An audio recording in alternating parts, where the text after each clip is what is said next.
Let's go to the lightning round. Question number one. Santa GPT is a new name for using Chat GPT as a search tool for holiday shopping.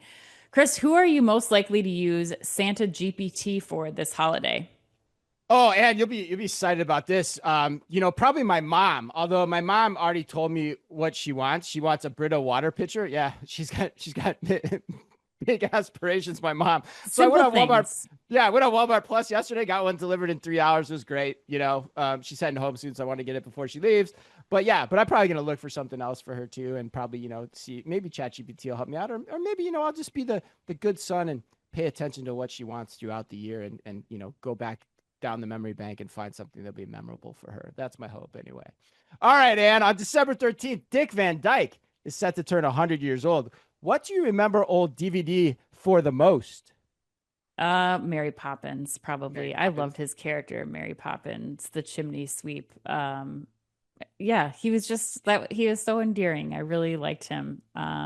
Not he's not gone. He's just turning 100. Yeah, But right. I really liked him in that role in Mary Poppins. So that would be my most prized Dick Van Dyke memory. All right, let's go to question number three. Starbucks and Target, as we just mentioned, announced that they are releasing an exclusive frozen peppermint chocolate beverage. And being that we are coming up on hot cocoa season, we've already talked about it a lot this podcast. Explain the ingredients, Chris, in your perfect hot or frozen chocolate. Oh, yeah, I'm a basic kind of guy, Ann. I really am. When you get right down to it, I like my hot chocolate pretty basic, no whipped cream, some mini marshmallows for sure. Like kind of the Swiss Miss. I'm kind of the Swiss Miss of hot chocolate guy. Okay. Okay. Real mini marshmallows or the freeze dried ones that come in the packet? Ooh, I think real mini marshmallows though. Yeah, Yeah, yeah. There's a big difference between quality of marshmallow. That can for that can sure. make or break my hot chocolate for sure. But For the sure. base has got to be what's right. I think ultimately, Hmm. fundamentally, at the end of the day. All right, last one. This one's fun. Restaurant brand Sizzler is plotting a comeback. How would you rate the prospect of it being successful, and more importantly, of you and your family dining at a Sizzler? Would you give the chances a rare rating, a medium rating, or a very likely well done rating? Well, there's only one rating when it comes to steak, and that is rare or medium rare. And I think that's the same answer I would give to the prospect of my family dining at a Sizzler. We didn't have them growing up; they weren't a thing in the Midwest. Yeah, because you get But good steak in the Midwest. Yeah. but I would say that if the Chi-Chi's comeback is any indication, we just got a Chi-Chi's that is revamped here in the Twin Cities.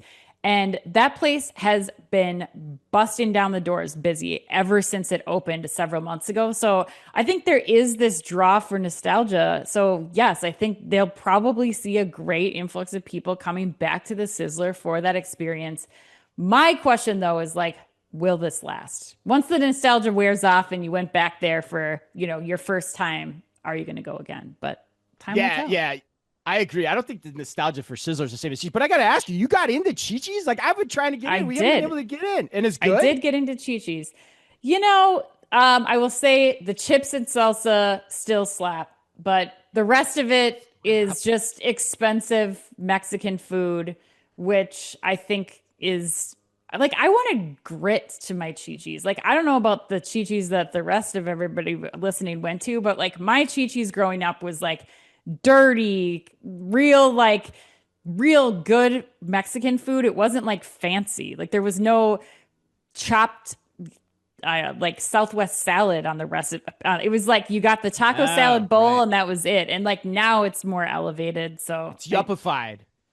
Yeah. except for the Okay. chips and salsa, those are Yeah. still the same. And yeah, when I went there with a girlfriend, we had multiple baskets of chips and didn't need to eat anything else. So All right. that's my Are the review on burritos Chi are Chi. the burritos wet and enchilada style, Ann? Do they have wet burritos? I'm We curious. didn't get burritos. We didn't Oh even man, get the you didn't even look burritos. at the So menu? we got You know we I'm gonna ate. ask you that. Yeah, we ate there, but we had enchiladas and a salad and tacos. So it was that was it.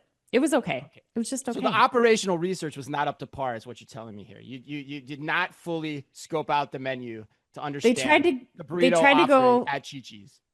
Yeah, but a burrito was never my thing there. I always liked the Mm, enchiladas. So that mhm, the enchiladas were fine. They're fancy though. Like this is mm. not gritty, raw, true chi-chis of the 80s and 90s. This is like fancified chi-chis. So don't expect the same chi-chis experience except for the chips and salsa. And I'm not sure if that's good or bad because she just had to come back when you get right down to it. Yes.